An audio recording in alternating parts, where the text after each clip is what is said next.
अस्सलाम वालेकुम। आज जो हमने बात करनी है वो फीमेल वर्जिनिटी की, यानी कि औरत के कुंवारेपन पे।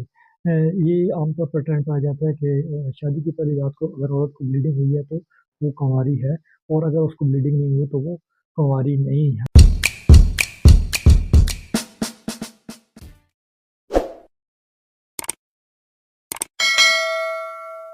और अहम टॉपिक है, इसलिए आपने जो मेरी वीडियो है पूरी देखनी है।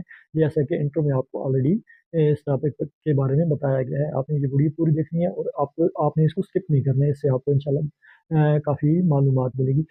जैसा कि आम लोगों में ये एक मिथ पाई गई है कि शादी की फर्स्ट नाइट औरत की जो ब्लीडिंग है उसको ये तशबीह दी गई है उसके कुंवारेपन से। मेडिकल साइंस में ऐसा कुछ भी नहीं है। ये जो मिथ है ये बिल्कुल मेडिकल साइंस इसको जो है रिजेक्ट करती है।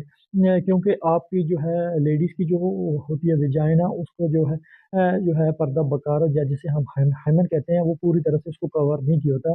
अगर वो उसको पूरी तरह से कवर करे तो फिर आपके जो मेंसेस हैं लेडीज़ के या जो पीरियड्स का प्रोसीजर है वो कैसे कंप्लीट होगा। और बहुत सारी औरतें जो है जैसे कि जो औरतें जिम वगैरह करती हैं, एथलेटिक्स वगैरह करती हैं, रनिंग वगैरह करती हैं या राइडिंग करती हैं या साइकिलिंग वगैरह करती हैं, तो उनका पर्दा बकारा या जो हाइमन होता है वो किसी न किसी वजह से या किसी औरत को ऐसी चोट लग गई कोई या ट्रॉमा हो गया तो उससे उनका पर्दा बकारत जो है फट या रैप्चर हो सकता है। जो हाइमन होता है उसकी जो होती है ना शेप वो मुख्तलिफ होती है, और उसकी जो शेप जो है वो जो है आपकी जो फर्स्ट नाइट इंटरकोर्स के बाद बिल्डिंग का उससे बहुत ज़्यादा कंसर्न या तलब होता है। बाज़ औरतों की जो हाइमन होती है वो बिल्कुल रिंग की तरह की होती है, तो वो जो है काफ़ी जो है टाइट होती है और थिक होती है, तो उन औरतों को अक्सर ब्लीडिंग बहुत ज़्यादा होती है बनिस्बत दूसरी औरतों की। बाज़ औरतों की जो हाइमन होती है वो मून की तरह की होती है, यानी कि चाँद जो चाँद की तीसरे जो चौथा चाँद है बिल्कुल बारीक हल्की सी, तो उनको जो है ब्लीडिंग कम होती है, उनको हल्के-हल्के बाद दफ़ा ओनली स्पॉट्स लगते हैं। और जो है अक्सर औरतों को ये भी देखा गया है कि ब्लीडिंग बिल्कुल भी नहीं होती, तो इसका ये कोई ताल्लुक या मतलब नहीं है कि वो औरतें कंवारी नहीं है। ये इसका पाकिस्तान में और भी इस ये का जो टेस्ट होता है वर्जिनिटी टेस्ट वो बैन है। इसी वजह से बैन है कि ये औरत का किसी तरह से भी ये अंदाज़ा लगाना बहुत ज़्यादा मुश्किल है कि वो आया उसकी अगर ब्लीडिंग नहीं हो तो वो आया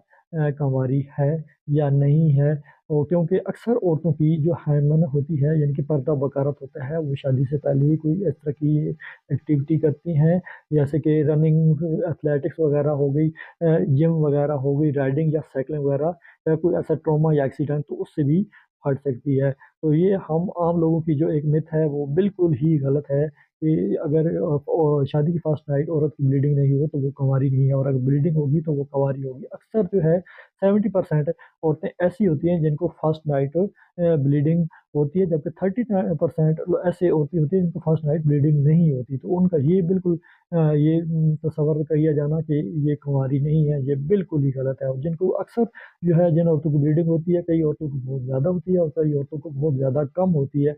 जिन औरतों को ज़्यादा होती है उनकी यही वजह है कि उनकी जो हाइमन है या पर्दा बकारत है वो रिंग की शक्ल की होती है और वो काफ़ी थिक और सख्त होती है। तो उसको जो है जब वो रप्चर होती है तो बहुत ज़्यादा ब्लीडिंग होती है, और अक्सर लोगों को देखा गया कि ब्लीडिंग इतनी भी ज़्यादा होती है फर्स्ट नाइट को उनको जो है हॉस्पिटल शिफ्ट करना पड़ता है, और अक्सर औरतों को देखा गया है कि उनको ब्लड ट्रांसफ्यूजन भी करना पड़ता है। उनको फौरी तौर पर फर्स्ट एड की ज़रूरत होती है। और बाज़ औरतों की जो है हल्की-सी जो है ब्लीडिंग होती है या स्पॉट लगते हैं, और बाज़ औरतों की हाइमन इतनी सख्त होती है कि फर्स्ट नाइट को वो रप्चर नहीं होती, सेकंड नाइट या थर्ड नाइट को वो रप्चर होती है, यानी कि उनको फर्स्ट नाइट ब्लीडिंग नहीं होती, सेकंड या थर्ड नाइट को भी ब्लीडिंग हो सकती है। तो ये जो है एक मिथ है कि औरत को अगर फर्स्ट नाइट को या ब्लीडिंग नहीं हुई तो वो जो है कंवारी या वर्जिन नहीं है, ये बिल्कुल गलत है। उम्मीद करता हूँ आज की वीडियो से आपको मालूमात मिली होगी। अगर ये वीडियो अच्छी लगे तो इसे लाइक, शेयर और सब्सक्राइब ज़रूर करें, और उम्मीद करता हूँ आपको मज़ीद इस तरह की मालूमाती वीडियो फराहम करता रहूँगा। अल्लाह हाफ़िज़। दुआ